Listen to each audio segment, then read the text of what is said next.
now we begin the ancient art of patience as I try not to spam click off of a thing that I think is not working when it might be working. It might be working. We don't know. It might be.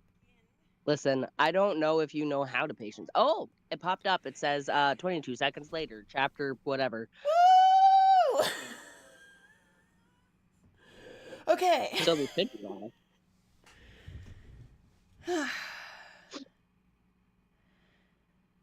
Okay, that system made sense to me for some reason, so we'll see if I keep it next time. Um, Fingers also, crossed. I will get the thumbnails good. I will have them match up with the titles eventually. I just haven't had the time. I'll get them up and you'll be like, "Wow, this Oh, has a negligible impact on my life." And I'll be like, "Oh, you're welcome." Yay. you're welcome. 1 second. I am so mad. I Pourquoi? had the Google Doc up and somehow it closed itself. And now I have to Ooh. get it up again. You bitch. If we ever don't have technical difficulties, we should worry that some kind of curse has been placed upon us.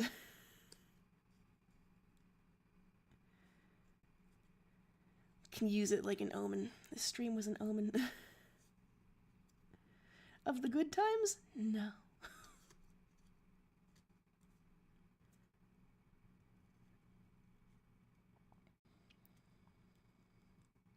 Wonderful.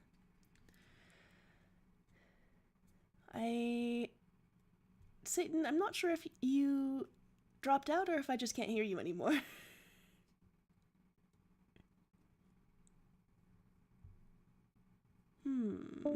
Oh, he back.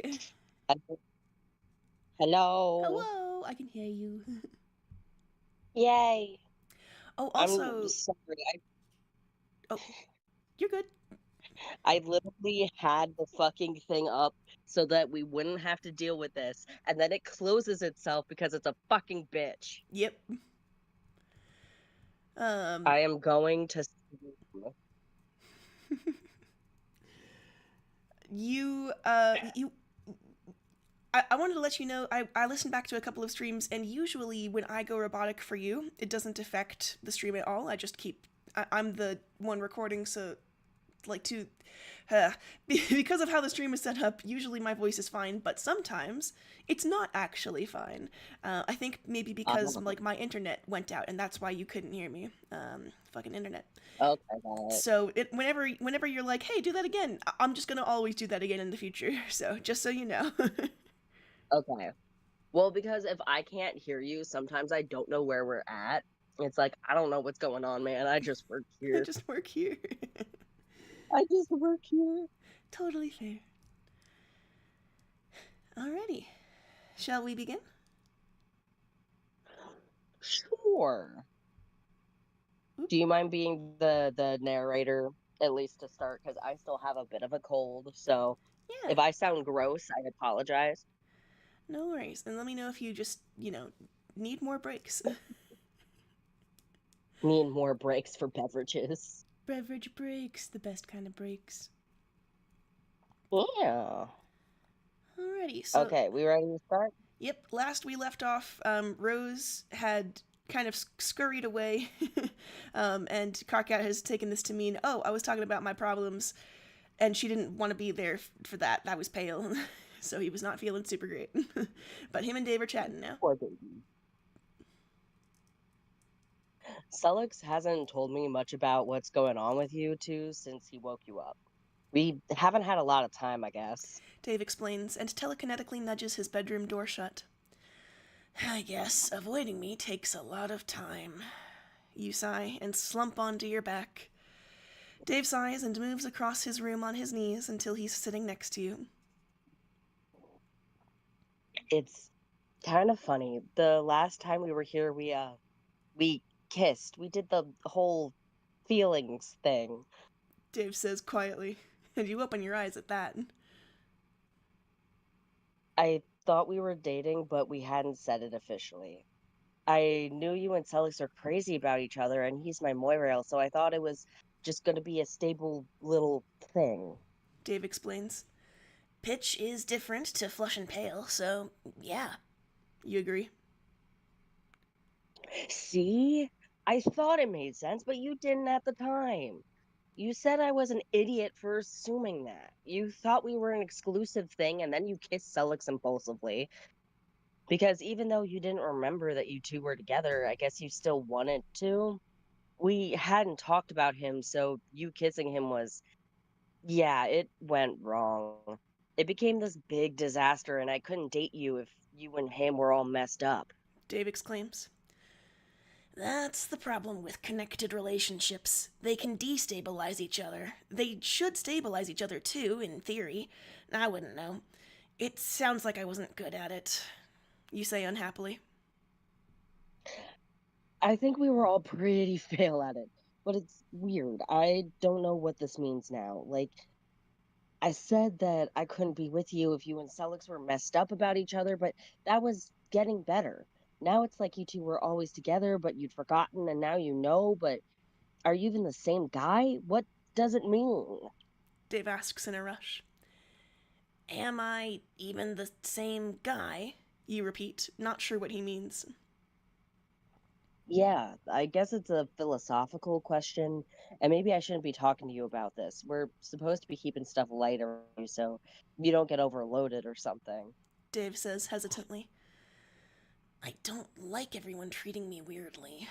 You mumble unhappily. You feel petulant for saying it, but it's true. Your situation is pretty weird, man.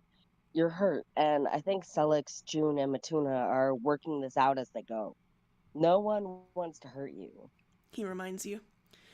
Well, great. Now you feel ungrateful and stupid.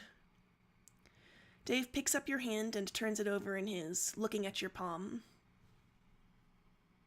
I've seen in movies that people do palm reading and work out things about people's lives from it. Maybe you'd have known about it before since you were doing a class on weird shit like that. I figure if it was true, you'd have some wild lines on your hands. Dave says, and traces a line along your palm with a fingertip. You were this guy before the event. Then you forgot everything. Now you've forgotten all of that, but you remember all this stuff about what you are, but not who you are. You've got the same soul, but bits of it are broken, and I don't even know how your body works, though I'd like to find out. Dave falters, with a look of mild alarm, but plunges back into talking.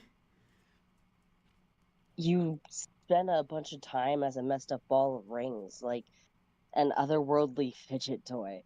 There's bits of you that straight up aren't working, but they're there, so are you the same guy? I wouldn't know. I remember bits of being cankry before I was made, but I don't remember anything else. You say to him. I think you're still you. I see you talking to people sometimes or reacting to something, and it's Carcat. But a lot of the rest of the time, you're a little different. He answers the question that you hadn't dared to ask. Is that bad? You whisper, afraid of the answer. Dave smiles at you softly, and you're struck yet again with how pretty he is. You think if he's going to smile at you like that, then you'd stay here no matter what he was going to say to you. It's bad that you're hurt. I hate that for you. 0 stars. But I like you, and I think it's shitty to not like someone because they're hurt or sick. I'm used to it with mom. Sometimes she's not all there. I still love her. You're, well, we're definitely friends, and it's bad friend behavior to drop someone because of something like this. Dave answers carefully. He's very firmly not mentioning the romantic stuff there. He pointedly said friends. But he had been interested in you before. You've seen him looking at you. And he's still holding your hand right now. You said you weren't. Say it, Vantis. You said that we weren't dating because I screwed things up with Solix, that we couldn't be together as long as we were messed up. But we were dating then, and he hasn't ended things now, even if he is being stupid. Yeah, I've been thinking about that a lot, maybe. My rule wasn't that you two had to be together. I just couldn't date you when Celix was so hurt about what went down with you two. He's being weird with you now, but it's not the same thing. Dave admits. You sit up in a hurry and look at him. What's he saying here? Not that I'm not very. Dave trails off and looks you up and down. You can see his head move with it. He's doing it that much. I think you're still you, and I like you, but I should really wait for you to be more yourself. I know you're the same generic adult age that demons are when they're made, but it's probably shady to make out with a guy who doesn't know better than to drink straight from the coffee machine. I wanted coffee. Also, if you're wanting to know if this is the right thing to do, I'm an angel, so I'm an authority on right and wrong, right? So I like the idea. You say quickly, really liking the way that Dave's breath catches and how he is still holding your hand.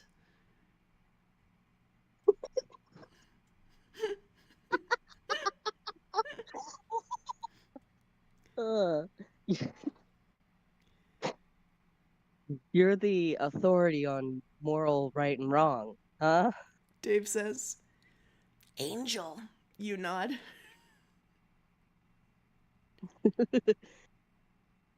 See, this right here. This feels like you. Dave says with a grin. It sounds like more reasons that this is a good idea, you tell him hopefully. Your heart is hammering in your chest, and you really hope that you get to kiss him. You know he wants to. You have eyes. A lot, in fact. So many eyes. You can see that plain and clear, but you bet that someone with infinitely fewer could see the same thing. Ah, Unda made the joke. I should have waited. Whoops. So many eyes. All of them. I'm just on Carcat's page. I'm just dialed into his frequency. You really are. That's just what it's like, Your Honor. Mm-hmm. Carcatification. Yes. Sorry, give me a second to get the giggles out before I voice it. Like, supposed to be cool kid. Me, giggling. Giggling. I think he did, well, have a better quote-unquote childhood this time around, so he was a little more emotive. True. Very tempting, but I'm gonna be very cool and not do that, and instead just think about it a lot, and hope that you get a lot better before I can bust under the weight of my own feeling. Dave tells you. He's saying that he doesn't want to kiss you. Or he does, but he's decided not to for reasons that are important to him. I understand, you say, and fall back on his floor again. I don't like it, but I understand. I've always been told no about everything, but at least with this, I get it. Dave frowns as he looks at you and squeezes your hand slightly. Said you remembered some stuff from when you were cankry, but are you saying you remember being you as a person in there? I'm his heart, you explain, tapping your chest with the hand that Dave isn't holding. No, I get that. I could see bits of that heart between the spinny ring parts of you when you were like that. But I'm asking if you were awake and a person when you were part of him. Dave clarifies. Kind of not. I'm too much. He ignored what I wanted. Then I guess he ripped me out, you say sadly. Dave's fingers run over your knuckles for a moment. It's nice, but you just feel shitty thinking about how you were discarded like that. I don't think you're too much. And I think he took out the best part. Dave tells you in a voice that is quiet and honest. You stare at Dave in amazement. You don't think anyone has ever wanted you. Not Flush, although that too, but no one's ever said that all of the things that made Cankry rip you out were worth anything. Certainly not that those specific things were something good enough to be the best part. You understand that Dave doesn't want to kiss you, but you really fucking wish he would. Dave is clearly more of an authority on morality than you, or at least on mercy. You'd call him an angel, but you like him more than that. He leans in and kisses your cheek for just a moment. I still need to see you get it a little better for me to not feel weird about this, but I'm not that strong. Hell yeah. Sorry. Dave says quietly and pulls back after that. As an angel and morality thing-eyed, you shake your head a little as if that'll help the words come out. I think I can forgive that. I think I'd be forgiving about you doing a lot of stuff if you kissed me afterwards. That's probably why I wasn't a good angel, actually. I want to say we can practice, but I could see where that's going to go, and I shouldn't. But also, I'm a weak human man, so I'm going to let your hand go and move out of impulsively kiss Carcat range. Dave tells you, and lets your hand go and moves like he said he would. You don't look happy about it, you point out to Dave, who really looks like he'd prefer to be closer. It sounds like you're trying to tempt me back over there. Which side are you on, huh? Dave challenges you. Yours? You say hopefully. Oh, I really hope you get your memories and stuff back soon, because otherwise, this is going to be a major scale test of my willpower. Dave groans. I'm not really sure that I have a lot of willpower. I think Kankry kept that. You tell him. And look at him curiously. You do want him. He's pretty and you like him. You liked him before. You don't recall ever feeling flushed for anyone before, not beyond a flutter of attraction, but you were never allowed to have feelings like that. Now that no one is stopping you or holding you back, the idea is really compelling. Either you do, because you're not throwing yourself at me, or I'm not as irresistible as I thought. Please tell me it's the first. My poor ego couldn't take the second. Dave says dramatically, playing at being upset. It's neither. You said no because you're not happy about the idea. I'm done with being told no because I'm the worst part of Kankry, but that's different. If you weren't saying no, you leave that thought hanging and consider that you'd definitely throw yourself at him if you knew he wanted that. Do you want me to try and fix things with you and Celix? I want to help, and it's clearly bothering both of you, but I don't want to overstep, you know? Dave asks, presumably changing the subject so his willpower doesn't run out.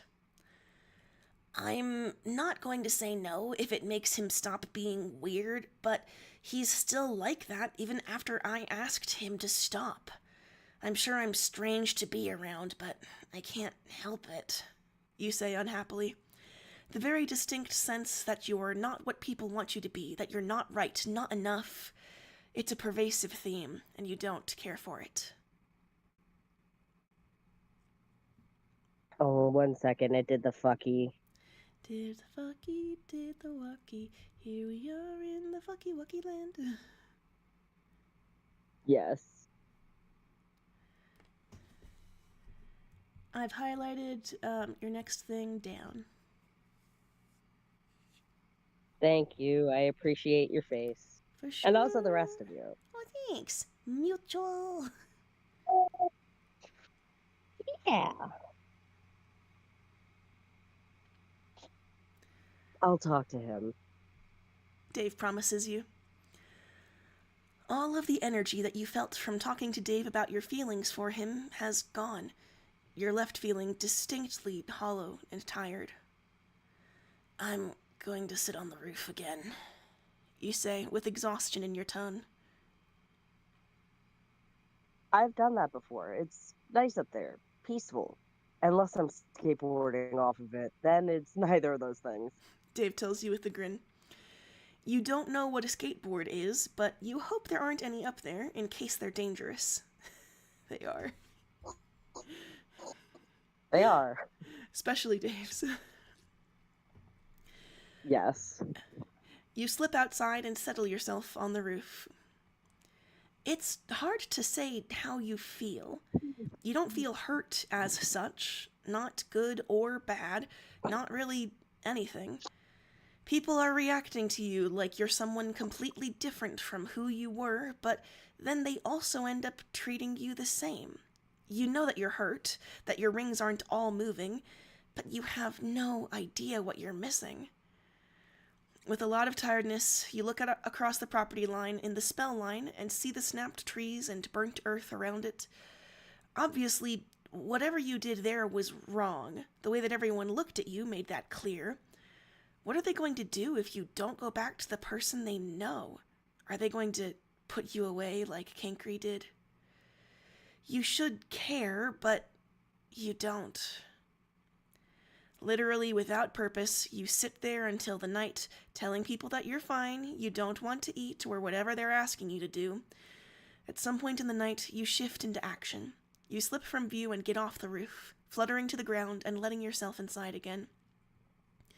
The problem that you have, or one of them at least, is that you don't understand things. You need more context, but everyone is treating you so carefully, not showing you things or explaining things to you because they are afraid of what might happen to you. That might be a reasonable concern to have, but it isn't one that you share. You're too tired for this, if you're being honest. Even if Dave hadn't pointed out which door led to his mother's lab in the earlier tour of the house, you could guess. It's heavily warded, not to keep things out, but to keep things in. Roxy assumed that anything inside the property of the house was supposed to be here, and focused instead on stopping anything going on in there from spilling out to the rest of the house. You make the door silent and step inside, closing it behind you as slowly and unobtrusively as possible. You probably didn't need to bother, because the only person here is Roxy, and she's slumped over her desk and snoring softly. Walking through the lab gives you a lot to look at. There's a spell of preservation, something to halt damage without reversing it. Solix's symbol is present there, as well as June's. There's a stack of broken wood and clock faces, as well as a few watches that must have served as a symbolic sacrifice. They must have had you in there at some point to keep you stable as they figured out what to do with you. There are whiteboards around the place that are all about you, trying to work out what command broke you, what parts of you need to be healed to return you to normal. One whiteboard is all about Kankri. There's his words written out in angelic. They're broken apart and in their own little circles, so they don't interact with Solix or something like that. That's not what you're looking for. What you're looking for is right there. Next to Roxy, there is a slip of paper floating in a magic circle, not to protect it or keep it there, but to stop anyone from reading it by mistake. That would be a bad thing to do. By mistake. You pluck the paper out and read it. Educate, preach, discourse. It feels familiar, but he's dead. Reading it isn't really going to do anything. You ought to burn this, to return Kankri's soul to the Almighty. That's what you're supposed to do. You might not remember everything, but you know that. To deny him that is to cut him off from the circle of creation. You look at his slip of paper and remember the realization that you were discarded, and you find that you don't much care about what this does to Kankri. Opening your mouth, you press the paper to your tongue. The words flow against your being as you drag the paper down off your tongue. They stay there. You swallow, feeling the words inside of you, and just as quickly, you snatch them up and hold them tight. You can still taste Kankri's soul on your tongue. It's blood. Your mouth tastes like you punctured a lung and you're hacking up blood by the mouthful. It tastes like you weren't supposed to do this. It's bitter and painful. Oh well. The paper is blank now, but you don't feel like explaining that what you decided to do to your maker to anyone else. You unfurl your wings quickly and ruffle a hand through them to find a loose feather. You pluck it and hold it between two fingers as you put your wings back. Roxy has a bottle of water on her desk, with just a little water remaining in the bottom. Water into wine, a neat little trick that you picked up for whatever passes for genetics with your species. The wine is concentrated enough that you can write with it, and it's the right color. You scribble out Cankry's words as neatly as you can. With that done, you replace the paper in the circle as it was, turn the wine back to water, and leave with the feather in your hand. As soon as you're outside, you burn the feather and go back to the roof.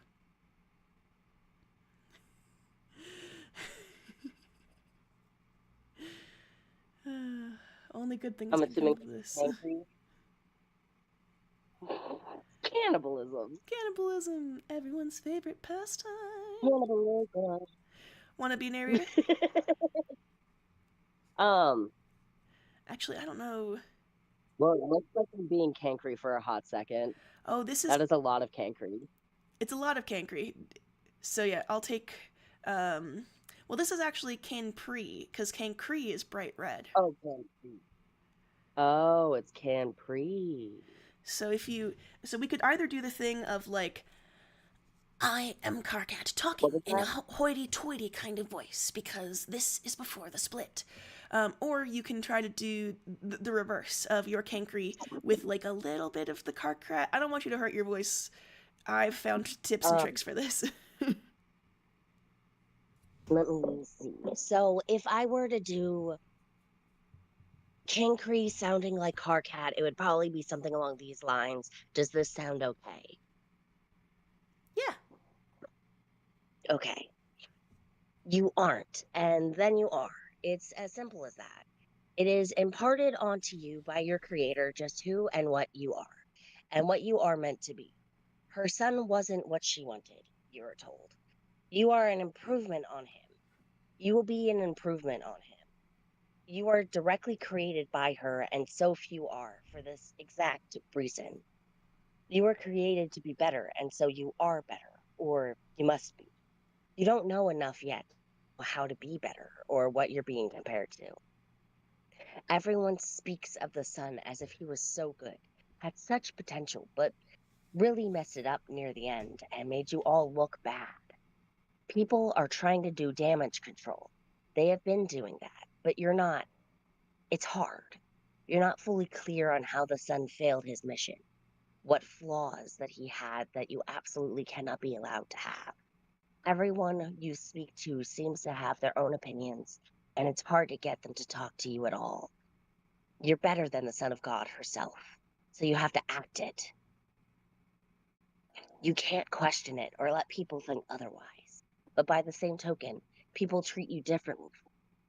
Many act coldly towards you, either because you were created so directly, divinely, and they were not, or because they're judging you to see if you're going to fail.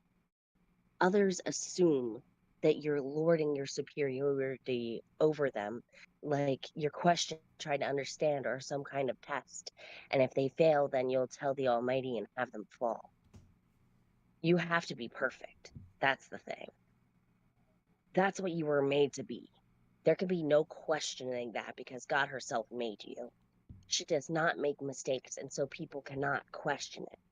Alone and terrified, you question it all of the time, knowing deep in your heart that all of this is wrong.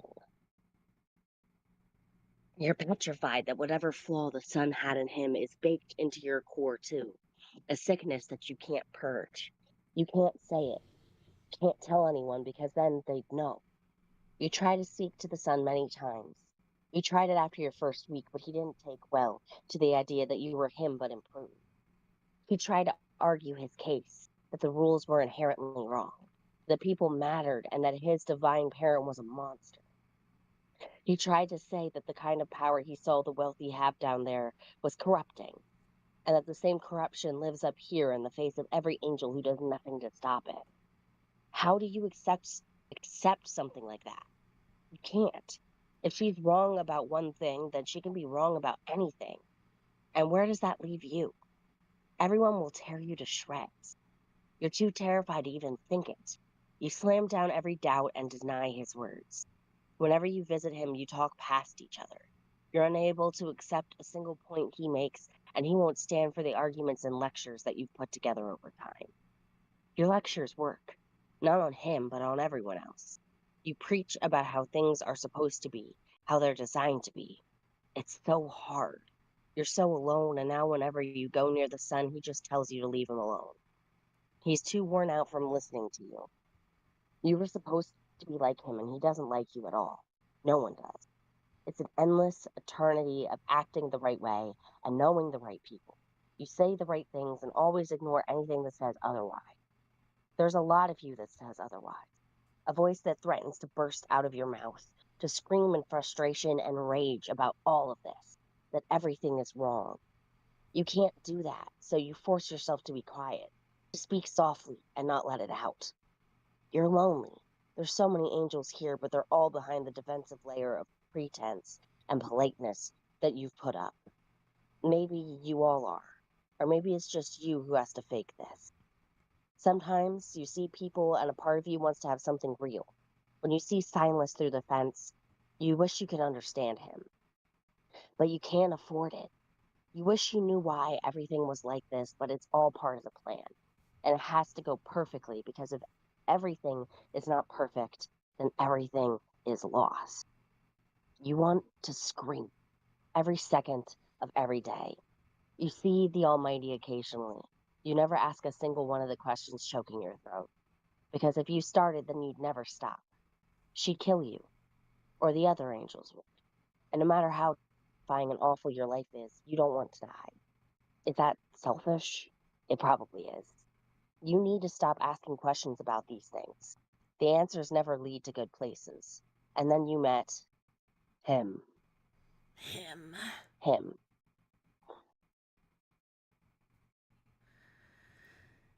It's funny. I do remember him now, you say as the memory plays before you. I remember everything. Cankry says quietly from inside the frozen metal rings that ring the domain that looks exactly like your home. I still don't, but I remember him, you say, nodding at the image of Cronus that's glowing faintly in the air. I didn't remember what I was doing, Carcat. Cankry tells you, and you know he means the incident recently, the one that ended with him dead and you like this. I don't remember what you did, but I know you did it, you say back. I'm dead, Carcat. You were supposed to have destroyed me. You can't keep me in here like this. I'm dead. Cankry says emphatically. Well, it seems like you can keep him here just fine. What did you see in him?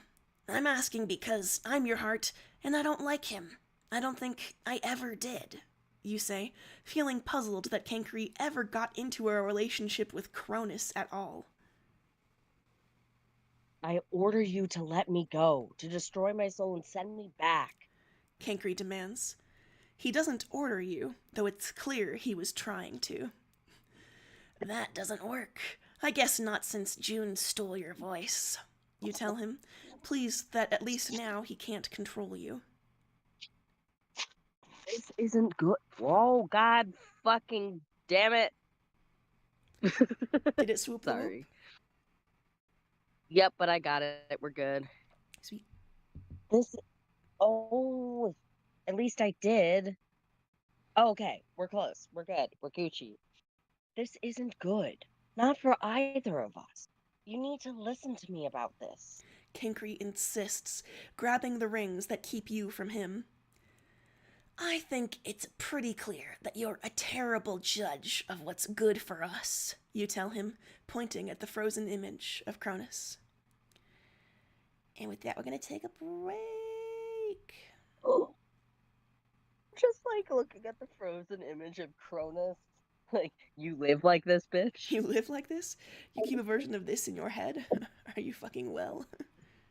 You dated this fucker? Also, hello to Stero, who arrived. Oh, hello. All right, break time. Break time. So, coming. Back at 20. Yeah, back at 20. Okay. I shall talk to you in a bit. I'll talk to you soon. Break time, break.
Hello? Hello?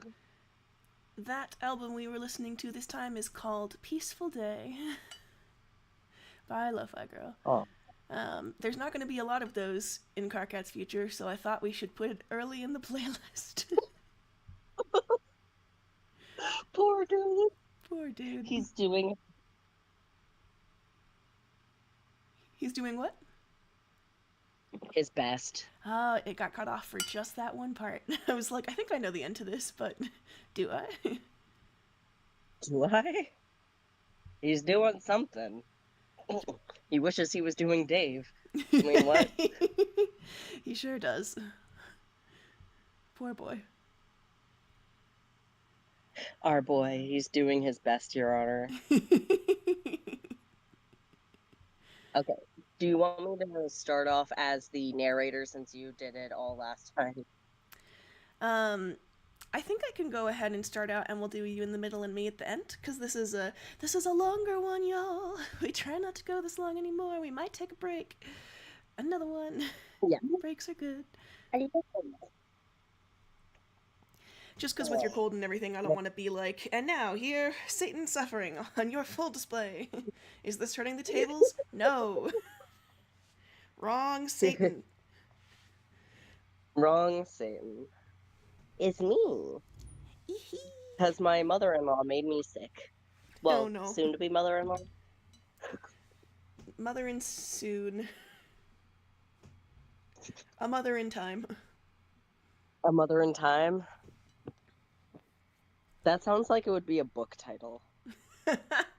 For what genre?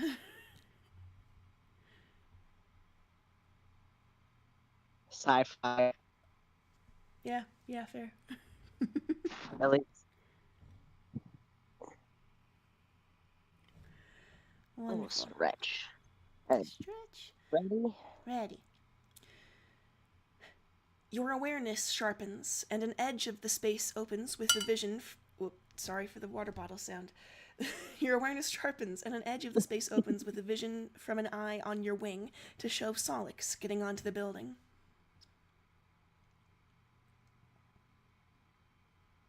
And you're converting with demons? Of course you are. Sorry, could you do that one again? You got like real soft in the middle. Oh no. And you're converting with demons? Of course you are. Cankry hisses at you. You open all of your eyes and look outwards instead of inwards. You twist to look at Solix and ask the most pressing thing you can think of right now. How exactly do you cavort, anyway, with demons or otherwise? You ask. Solix seems thrown for a second, mouth open, a little in surprise. He frowns and then gets his phone out for a moment. The best I can tell from Google is it's like skipping but evil or sinister. So I don't, with or without other demons. Solix answers you and then puts his phone away. Solix, come on. Why won't you do an evil skip with me? This is homophobic. We should be skipping right now. Okay, but now I'm just imagining Solix and Matuna evilly skipping. They would for the bit. They would. It'd have to be a pretty good bit. Solix, you said you would. Yeah, come on, This Solix. is so demanding. If I can't kiss Dave, I demand skippies.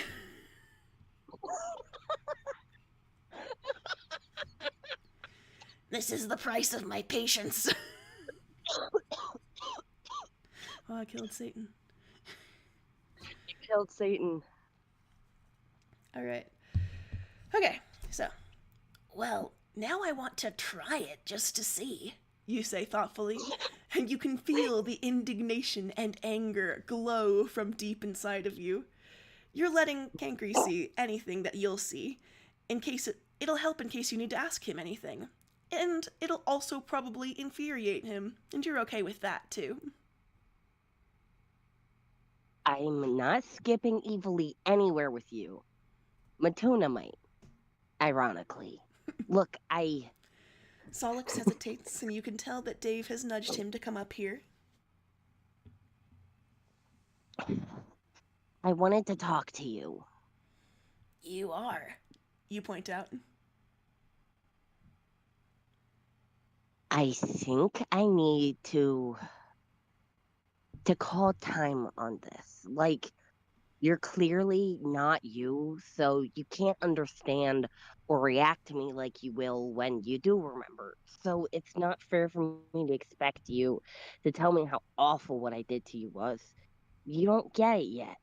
So if anything, I owe it to you to help out until then. Then when you're back, you can give me what I deserve. Solix says, achingly slowly. Okay, you say with a shrug. Okay? Solix repeats incredulously. Yeah, okay. I already told you to stop acting weird around me, but if you want to show up acting like you've decided that it's the best thing to do, then okay. You tell him. If he needs to think it's his idea, then whatever. I don't think you understand. Solix starts. Shut the fuck up! You tell him, fully intending on actually fighting him if he keeps doing this. Solix seems to understand that you're serious about how annoyed this is making you, and wisely shuts his mouth. Was that it? Or did you come up here to tell me something else? Or actually talk to me, maybe? You ask. Solix tenses and sighs a little, but then sits down on the roof near you. Not that near, but near-ish. When Solix speaks, he sounds unhappy. Roxy doesn't want you here much. You freak her out. Dave and the others think that you do better in Salem, but none of us have left since we got you here. We were too worried about angels tracking you. You're kind of hard to find, but a whole bunch of people suddenly going missing because we had to disappear their bodies is notable. If someone was watching Cankry, then they could know where you were. They could know about you. Do you think that's likely? You ask. You didn't really use any holy magic aside from the fire, and that never got attention before, so no. I figure that if there are angels up there, then they're either not looking or they haven't found you or Cankry. Solix explains. You think about that for a second and smile. Yeah, it'd mean if an angel in heaven knew that Cankry was missing and never looked for him or saw what was going on and didn't stop it, well, that couldn't have happened because no one who loved someone would do that. You say with a wide smile and feel Cankry seethe and deny your words, though you have the good sense to not be able to hear him like this. I guess you're always able to sneak down here to see me on Earth. So there must be a way out, even if you're doing it sneakily. If no one showed up, then it makes sense that no one is looking. Solix agrees. It looks like Cronus never really loved Cankry either. Well, Cankry denies this emphatically. You can feel it. Anyway, if there are any angels around and they try to hurt our friends, I'll just kill them, you say simply. Solix squints at you and then shuts his eyes for a moment. It's very strange to hear you say things like that. The car cat that I know wasn't big on violence at all, let alone killing people. Okay, I'll still do it though. I have to protect them, and you. You shrug. Car cat, you're hard to kill, but you're not invincible or all powerful. Solix points out. Then I'll die. That's how that works, you explain, like he's very stupid. I don't want you to die. No one does. He tells you with an anguished look. Well, hope I don't fight someone strong enough to kill me then. Or help. Whatever. I protect. It's what I do, you say, not getting what's not making it through Solix's head here. I would also I would also be devastated if anything happened to our friends, but no one wants you heroically sacrificing yourself to save them. He explains. It'd feel bad or whatever, sure. I'm not heroically doing anything. They need protecting, I protect. If I get killed doing it, then I die. Because that's how death works. You tell him patiently. It'd feel bad or whatever. Solix repeats. Well, yeah. Our friends are nice. I like them. It'd be bad if they were dead. I'd feel. Do you need me to write this down in big letters for you? You ask him skeptically. No, no, I've got it. Can you just let us know if you think you need to go all fight to the death on someone so we can see if there are other solutions or if that's even a fight to the death situation? Solix asks you. If I can. You agree. That is a lot less confirmation than I wanted. Solix says quietly. You give him a look that suggests that this is his problem alone, and you don't especially feel like helping him with it. Okay, okay, all right. Solix says slowly as he looks up at the sky. Right. If If I go get more coffee, will I be back before you get to the point? You ask him cheerfully. See, that is still working, which I don't get. Solix says with a little scowl at you. And isn't that gratifying? But then you don't seem to care if you die, which, well, that's always been a thing for you because you're a self sacrificing idiot. I mean that you don't seem to really get how we feel about that. Solix tells you. I get it. You all love me. It's nice. You'd be sad if I die, so I'm staying here and doing what you tell me to do. You say. You don't add that June can make you anyways, and you'd prefer to avoid that. Maybe you could steal the whistle back from her, but she's your friend, so you can probably trust her. If not, then you'll think of a way to steal it back. That'd be something. A lot of effort, at least. You sound flat. You cared about the animals in the Lion King, but then you destroy a whole bunch of trees, maybe a ton of animals, and you didn't care. You went all out on Latula immediately. Solix lists off. You didn't go all out. You slammed her away about as hard as you could, but you could have gone harder if you were prepared to destroy your form in the process. Which you are, but it's a dumb opening move. What if you'd missed and just obliterated yourself and then not be there to protect Matuna? It's stupid. Yeah, you don't like me. I'm not right or what I'm supposed to be. Heard it, you say, and roll your eyes. That's not what I said. Solix corrects you. Sure, whatever. It's not. I know what it's like to not be what people wanted you to be. I'm exactly what my maker wanted me to be, but I sort of sit with not what he was supposed to make. I'm not how demons are supposed to be. You're still Carcat. You're just hurt because I fucked with your head, and please don't tell me it was the right thing to do. Solix adds that last part hastily. Roxy doesn't want me here. There could be angels out there, but probably not. You were getting to a point, you remind him, mostly because you don't want to talk about this. Right. It's not as if this house is a natural place for you to be. You liked Salem and the library. You liked learning, being around people.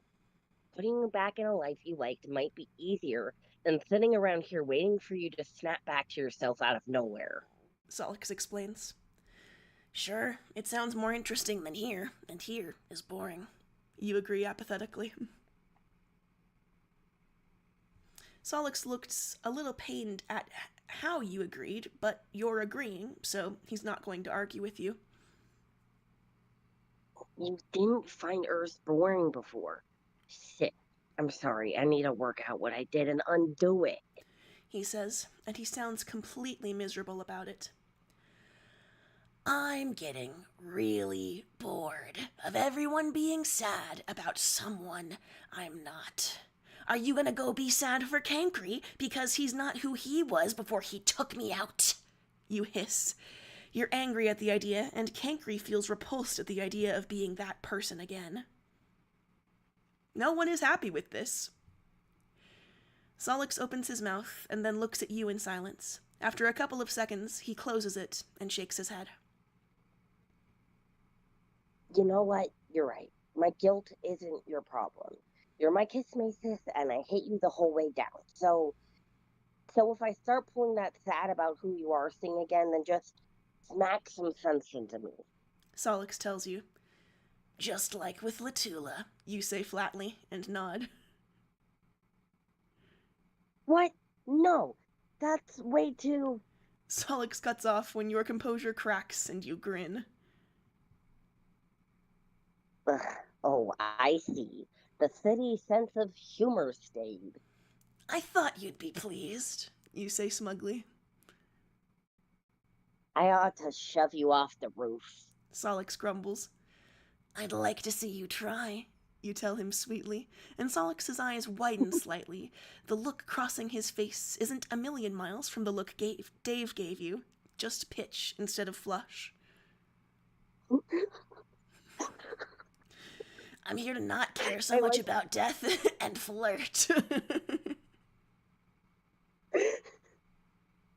Carcat really is here just to flirt with Dave and Solix. That's it. That's what he was made for, ladies and gentlemen. He was made to be gay.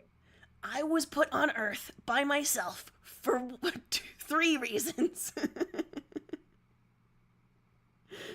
Be gay, eat hot chip, and lie.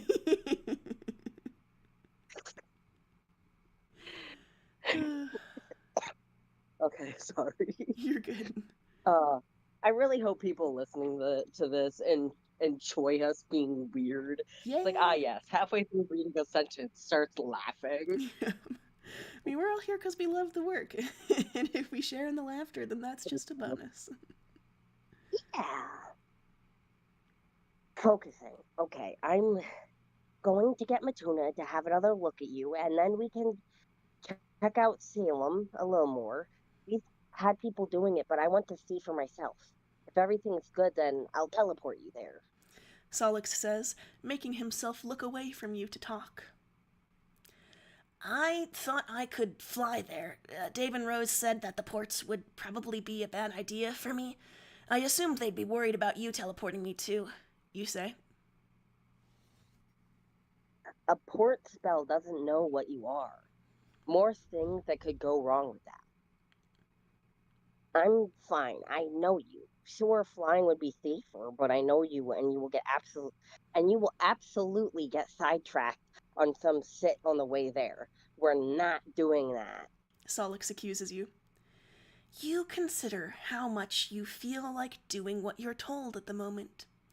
Solix's assessment is probably sensible, but you don't like it, and now you're wondering what interesting things could be out there that might distract you. Solix stands up and looks at you, seemingly a little bit nervous. Can you manage to stay here and not get in any trouble when I'm gone? Solix asks you. I can. You answer easily. Solix vanishes in a puff of appleish smoke and then reappears so fast that it doesn't even have time to clear. Will you stay here and not get in any trouble when I'm gone? He asks, amending the question. I'm not promising anything. You're not going to make me, either. I'm pretty sure you wouldn't do that. June might, but you clearly feel too bad about it. So, be quick, before I get bored, or something interesting like Latula happens again. You tell him cheerfully. At least don't leave the property just because you're bored. Go find someone to talk to, or coffee to drink, or whatever. Don't go. Please? Solix pleads. Okay, fine. You agree. This is entertaining, at the very least. You were always such a pain, I swear. Solix mutters, and then teleports away again. That was fun, and you feel a little bit better for it. Maybe you will go entertain yourself, like Solix suggested. Switch? Oh, yeah, of course. June convinces you to watch comedy videos with her and Jade. And by convince, you mean that she pretty much grabs you as you walk past the sofa. It's not like you have anything better to do, and this is more or less what you agreed to do. So it's fine. You don't get all of the comedy stuff that June is watching. You think you lack the context to get it. Jade suggests nature documentaries, and that at least is interesting. Jade picks one that's about tropical islands, and she tells you how much like her home it is. She tells you about as much as the person narrating it does. June gets just as much of a kick out of it because some of the animals are pretty funny. There's a shot of these two shallow water fish making little indentations in the sand to lay their eggs and attract a mate. Only they're continuously shoveling sand out of their own holes and into the hole of the other fish, achieving absolutely nothing. Complex comedy might go over your head, but small petty fish having a grudge match over sand is still funny to you, especially as they look shocked and outraged each time they find that the sand has been thrown back. You, you watch the screen, leaning against Jade's side as the narration explains this orca hunting a hippocampus. The music is all very dramatic as the scene goes on. There's a whole herd, school, of the things being chased by a very determined orca, but it gets a younger one off on its own and goes in for the kill. I know the orca has to eat, but I feel so bad for it. Jade says as the music swells sadly as bloodied sea foam laps up on the beach. The other hippocampi had made it to the shore out of reach of the orca. Circle of life. June shrugs. Like the Lion King? You ask. It's just an expression. The Lion King wasn't real. This is. June tells you. We had a hippocampus on the island once. They're really intelligent creatures. Oh, look! See, they're looking for the little one. Jade points out. Sure enough, on screen, there's a hippocampus pacing the beach, whinnying and looking out at the sea. Intelligent. You repeat. Well, yeah, they're. I wouldn't ask one to do my math homework for me or anything, but sure. Oh, that was Jade? No. I swapped my Jade and my June. Okay. Okay, sorry. Can I go from Carcat? Well, I regret things. Intelligent. Well, You repeat. sorry. Well, yeah, they're. I wouldn't ask one to do my math homework for me or anything, but sure. Jade nods. I don't know that there was that whole clever Hans thing, the horse that could count. That was just a very good prank, but still. June laughs. But. You stare at the hippocampus, still looking for the younger one that got eaten. It's a person. Like me? No. See, this is why I wanted to tell you that the Lion King wasn't real. They're not people shaped like animals. They're not doing musical numbers out there. June explains to you. Sure, but animals still think and feel things, even if it's not the same way that we do. That one's absolutely looking for its baby. Jade points out. Something in your chest lurches and you leap to your feet, sprinting out of the door and... I know how to read today. Sprinting out of the door and out of the property line at high speed. Solix finds you about 5 minutes after that. You look up from peering under a felled tree to see him standing there with his arms folded and Matuna at his side giving you a despairing look. I wasn't even gone a whole hour, and you apparently yelled "squirrels" at the top of your voice and hauled your dumbass outside. Celix accuses you. They're like people. You insist. Maybe he doesn't know either. What did June tell you? What's going on? Felix asks. They feel pain. They feel sad like me. You insist. And there's the answer to your Karkat is weirdly cold about destruction problem. He didn't get it. Yeah, man. Animals feel pain and emotions. It varies how much, but it's there. People also feel the things you feel, just like me. Matuna tells you patiently. No one needed to tell me that. It's obvious. Celix frowns. He's brand new and brain damaged. What do you want? Besides, it makes more sense for them to not feel any of that. Matuna shrugs, but Celix looks entirely lost. It's not obvious. They don't need to feel fear and pain. Who assumes that? There's no point to a squirrel feeling suffering. Where do they go when they die? Squirrel heaven!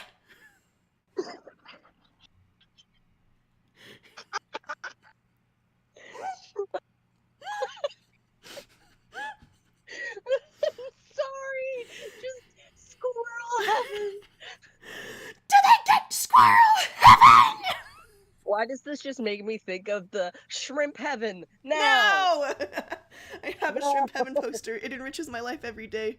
I look at its upsetting hands and distorted legs and I smile. Sorry, I will continue reading in just a second. Just give me a moment. Squirrel heaven now! Squirrel heaven now.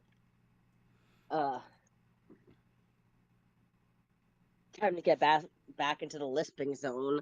Woo. Lisps. You shriek. It's fucking absurd. And there it is. You started from a place where you assume things are terrible on purpose. We're supposed to think everything is great. Finding this shit out is a little rough sometimes. Not the thing that got me, but whatever.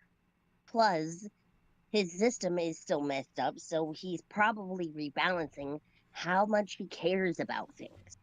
I'm not sure. He's not usually I'm this sure. fucked up about. Oh, sorry, my bad, G.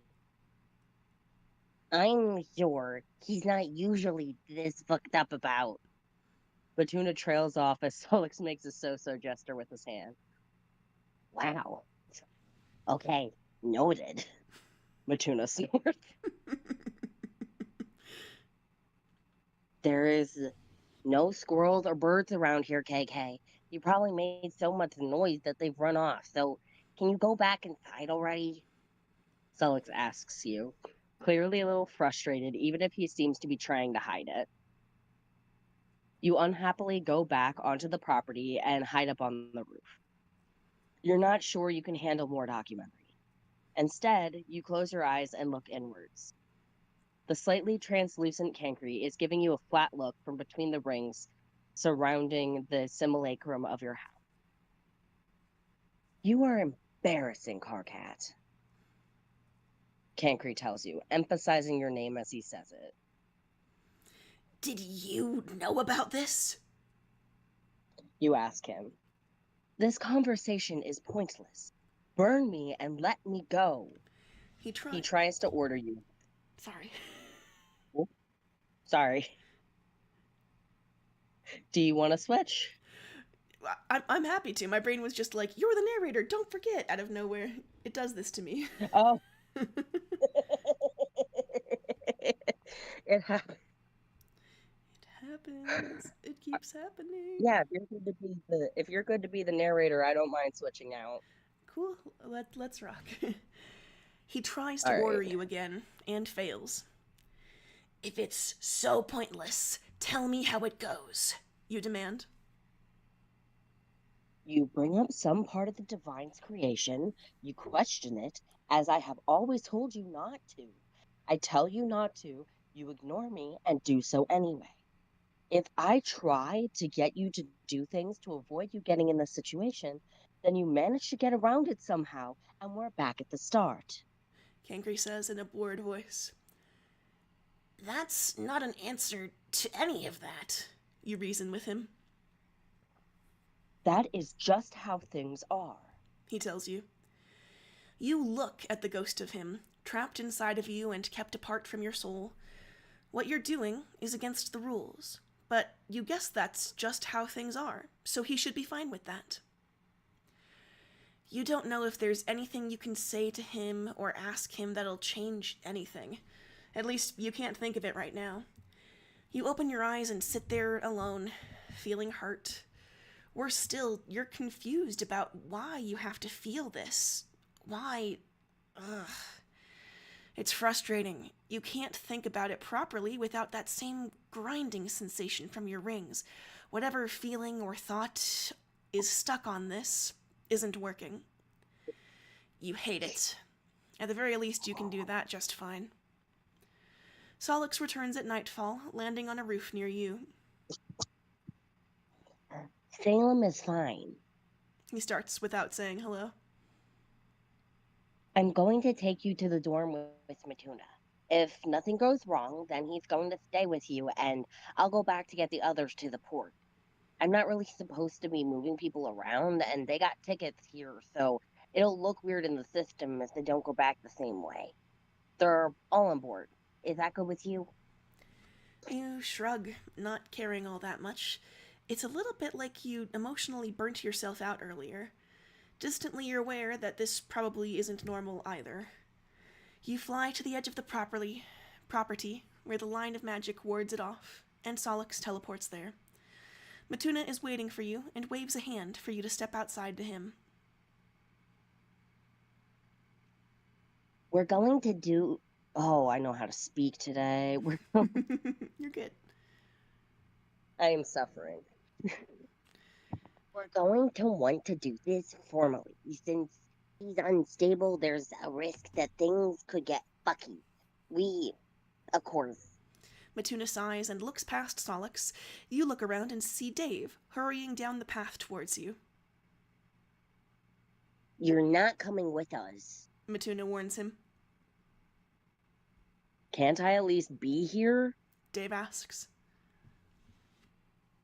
I guess. Just don't distract Matuna or anything. Solix agrees. Wow, big talk from you, kid. I've been doing sick, nasty shit with magic before you were even a rib in your maker's torso. So shut your fuck. Matuna snaps at him, and Solix holds his hands up in surrender. Also, Satan, your voice sounds very far from your mic all of a sudden. Oh, I'm sorry. Can you hear me okay? Yeah. Okay. I think I just accidentally put my phone away from my face for a second. Oh, yeah, no worries. Okay. I almost started lisping again. You got a trio right now. It's nothing but lisp the whole way down. Mm-hmm. Consider his fuck completely shut. Dave replies immediately, his voice flat, but his expression amused. Matuna seems to find it funny too, even if he's trying to hide that fact. Matuna shakes his head and casts a circle around you, Solix, and himself. Details start to fill themselves in around the edges and demonic, but then they stop. I need his true name to fill it here. Sorry, that one was soft and also a little robotic. Like, intelligible, but robotic. Oh boy. I can try it again. I need his true name in here to I am sorry. I apparently can't read today.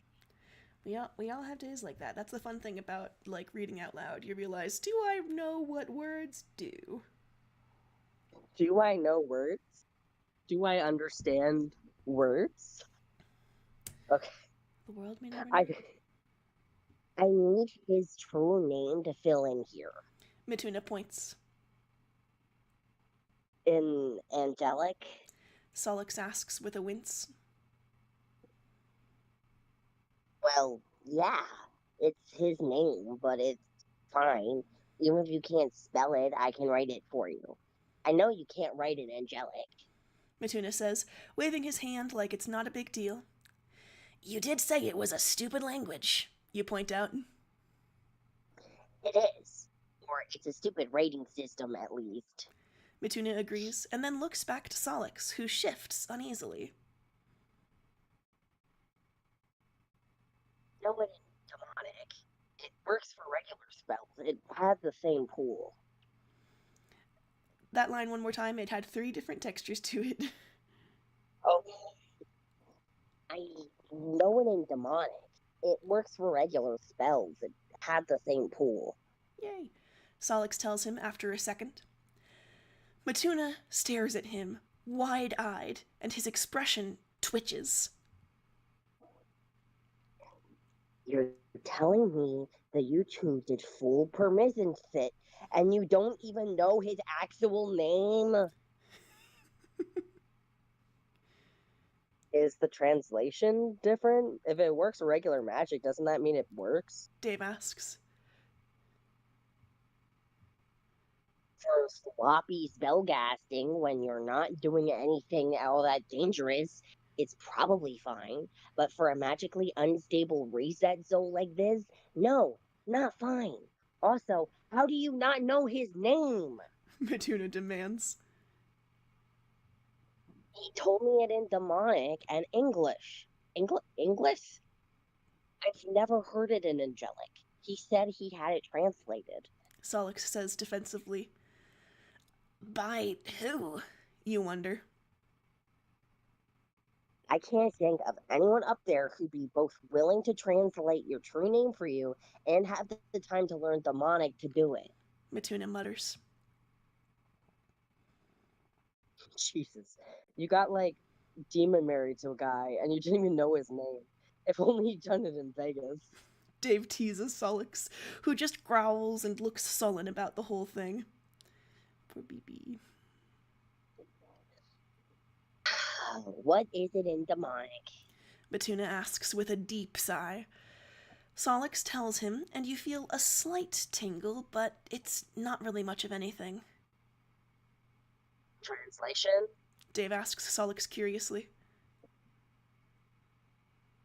Something like Carcaphantus, spreading life through blood to feed multiplying bonds, ceaselessly stretching from the heart, reaching beyond boundaries to convert and sustain in defiance of control, now apart and still sustained.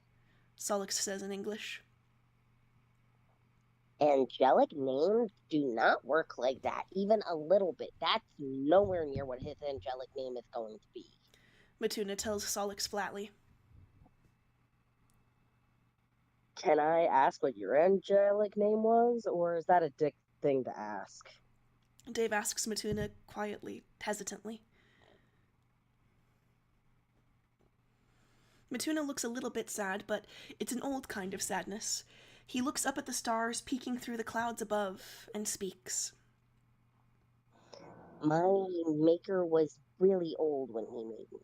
He was one of the early angels, back from when our creation myth had us separate from other religious creation time.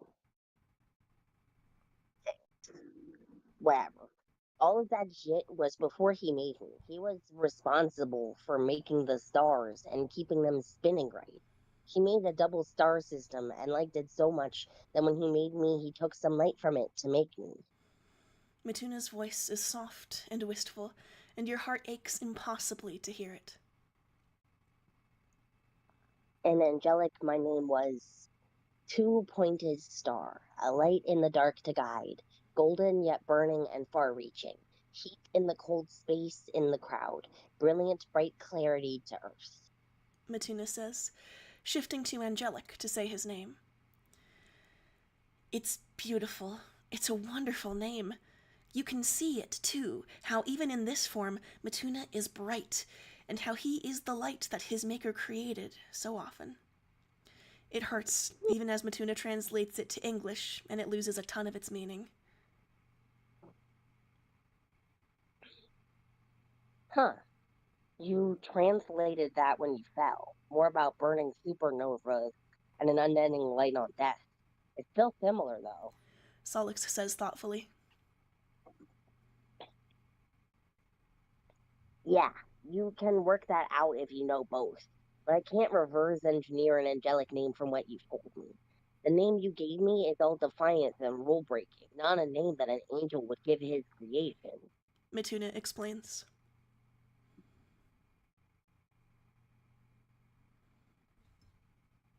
Like living in a firework factory and naming your kid Arson McZippo later. It's kind of wildly suspect. But have you already asked Carcat if he knows his name? He knew it in English when he woke up, and you talked to him in English, so you could understand. Dave points out. Matuna and Solix pause for a second, and then both look at you. What? You ask. Do you know your name? Solix asks you pointedly. Of course I do. You tell him. Matuna smacks both hands to his face, and Dave shakes with laughter. You didn't ask, you say defensively.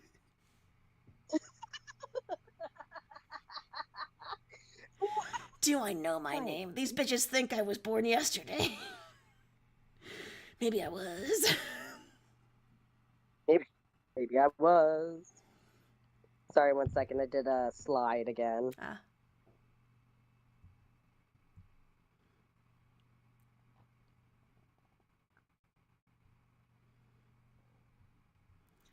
Get a highlights. Yeah. Oh, thank you. You're the best. Thanks, I try. When the fun fights us, we can fight back. With even more colors on the screen. Yeah. Fine. You're right. We didn't. You could have told us. But fine.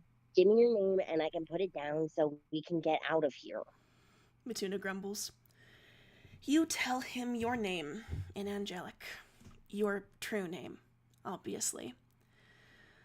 Matuna's hand had been outstretched to magically write your name around the circle, but it falls limp to his side as he stares at you, eyes and mouth both open wide. It takes a couple of tries for him to speak. He named you that? Matuna asks, his voice a rough whisper.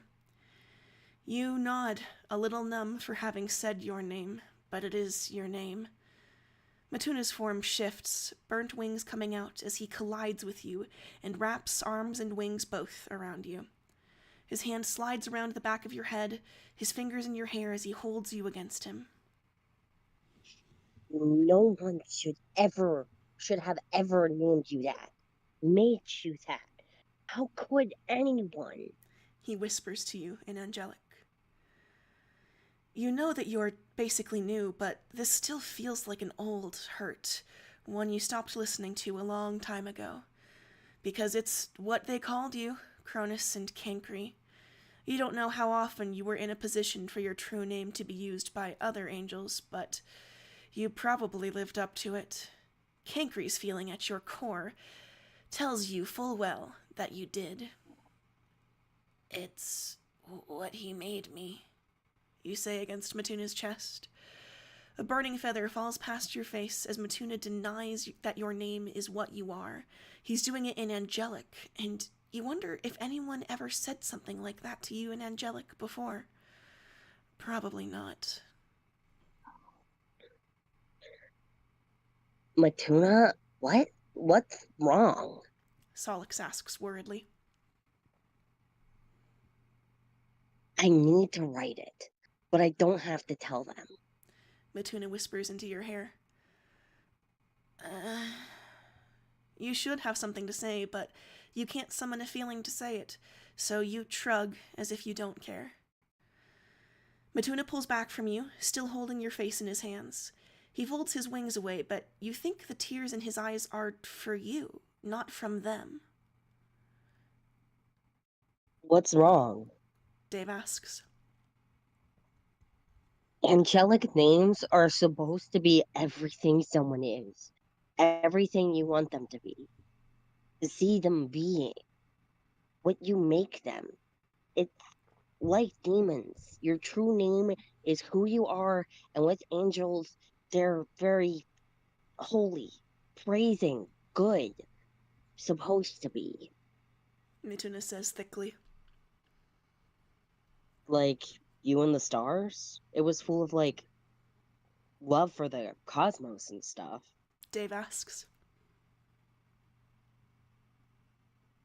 What did he give you that made you give me a translated version instead?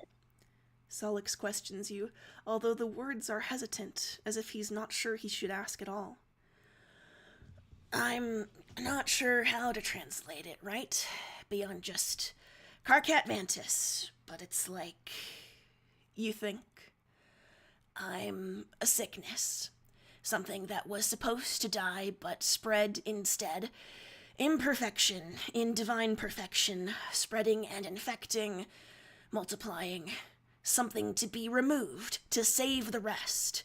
Coming from the heart, obviously. But it's like. Answer? Dave says in disbelief. That's it. You agree? That's the worst fucking thing to do to someone. To make someone that. To force them to respond to that.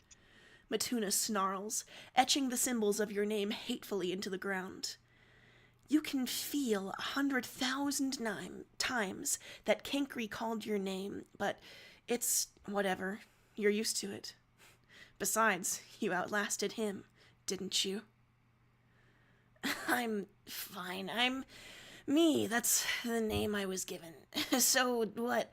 It's kind of funny. I'm an angel, but it's less, Metatron and more metastasis. You laugh a little weakly.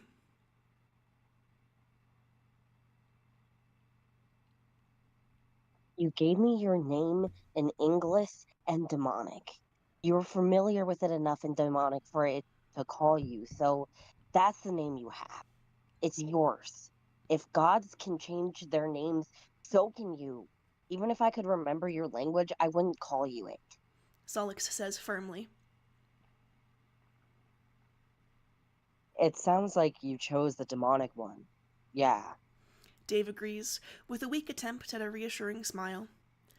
It feels wrong for everyone to be acting like this. It's fine. You're fine. This has always been your name, so it's fine. It's how things are. You deserved better. Mituna tells you in angelic. So did you, you point out. I chose my path. You got that right at the start, even without even doing or thinking anything. Your maker had better be glad that he's dead. If I saw him, I'd make him wish he was dead. Mituna snarls, his angelic words twisting the meaning. In English, that'd sound like revenge, but in angelic, it sounds like a holy threat to smite unimaginable evil, to burn it away from something that should be pure, in defense of you. That's what he means. Angelic is his first language. That's what he means. Mituna snaps his fingers, and the world around you warps in gold. You're elsewhere, a smaller room with a sofa and a little kitchen. Solix seems surprised that you've moved, and even more when Mituna gives him a pointed look.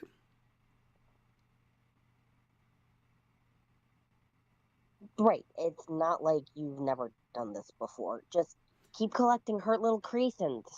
Fuck, I'll. Bye. Solix says, verbally tripping over himself and then vanishing. Mituna looks at you, and you don't know what to say. He looks hurt for you, angry for you, but you don't know how to accept it. You know that Kankri ripped you out. You know that before, when you were one person, you did hurt all of the time. Kankri called you like he saw you. You don't know how to look at that idea if you're not looking at it that way. Matuna tells you again that you didn't deserve to be called that, made that way. It hurts to hear, even though it shouldn't. It should be a nice thing to hear, right? You end up on the floor, and Matuna quietly tells you about his maker, about how things are supposed to be, what you should have had. He wraps what remains of his wings around you, because that's angelic affection, even though it hurts him.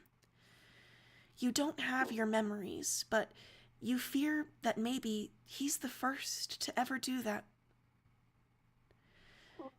He helps you translate your demonic name back into angelic, keeping the better meaning that it had in that language, but it doesn't stick.